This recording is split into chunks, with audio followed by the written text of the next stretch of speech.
What's up guys? So uuwi na naman ako sa bukid na mag-isa guys. So nag-ulan pala ngayon.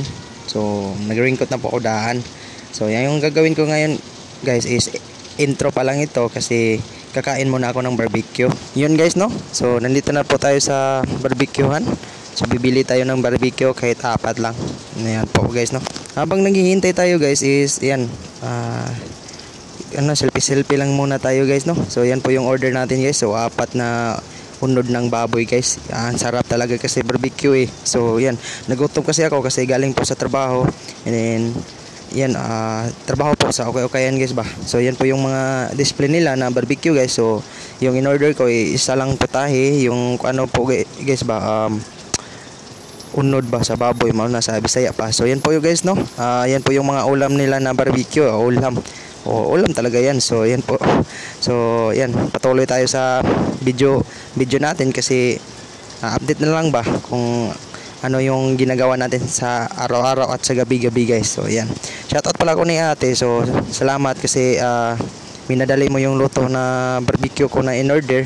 So salamat din kasi hindi naman nahilaw. So salamat po. So after na guys is ito, naghintay pa rin tayo kung kailan maluto yung in order natin na barbecue. So yan po guys. So pa-selfie muna tayo dito, pa-vlog pala guys no. So dito is nag-close na kami sa store. Hindi naka-display na po lahat na okay para bukas po guys. And then ngayon ko lang na-upload kasi walang signal po doon sa bukid guys eh. So sobrang nakakatakot yung pag-uli ko kagabi kasi medyo madilim yung mga nadaanan ko guys. So hindi naman tayo matatakot sa mga multo dyan guys no. So sa mga sabi ng iba.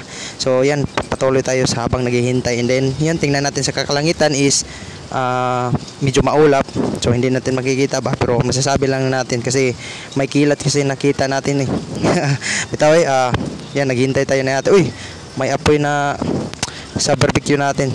Baka masarap to. Bitaw padayon ta sa tuwang vlog diri, vlog ta. So time is 7:54. So yan, malapit na maluto yung order natin. Yung order ko pala guys, malapit na maluto. Yeah, kunting hintay na lang guys no, para kainan na tayo. So after na guys is ang atuang order is naluto na, kaya kinuha natin and then kilawin natin.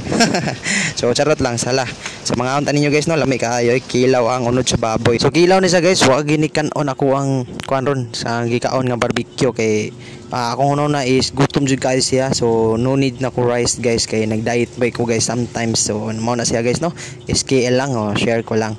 Siya naubos na yung 2 stick ng barbecue guys. So sobrang malaki yung kain ko ngayon guys kasi sobrang kapoy yung ginagawa ko guys no sa trabaho.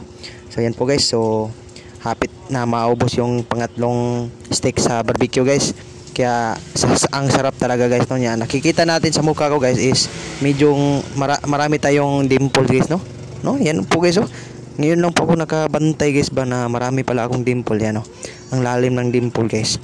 So yan, nahurot na yung 4 na in order kong barbecue guys. Sobrang sarap na kahit walang kanin guys. So ngayon is tara guys, biyahin na po tayo guys patungo sa bahay. And then medyo malayo po guys, doon po sa bukid. And then yung gagawin natin ditong technique is yung lahat ng side mirror ng motor ko na dinriban is ikulob natin guys. So para hindi tayo makasilip sa amin. So sabi ng iba, kapag sumilip ka daw sa amin, may makikita ka ng multo. So sabi ng iba dyan.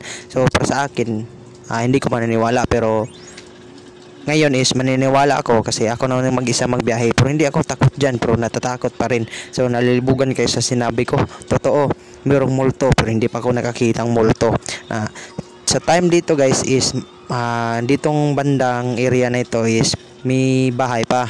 Kaya doon sa itaas na is wala na. So puros na puno guys. So mga malalaking puno at minsan yung flashlight ng motor is ma-off po siya kasi dahil po sa vibration or ano po sa mga libaong. So yan po guys no, sa update natin at dito muna tayo sa video natin. Bye bye.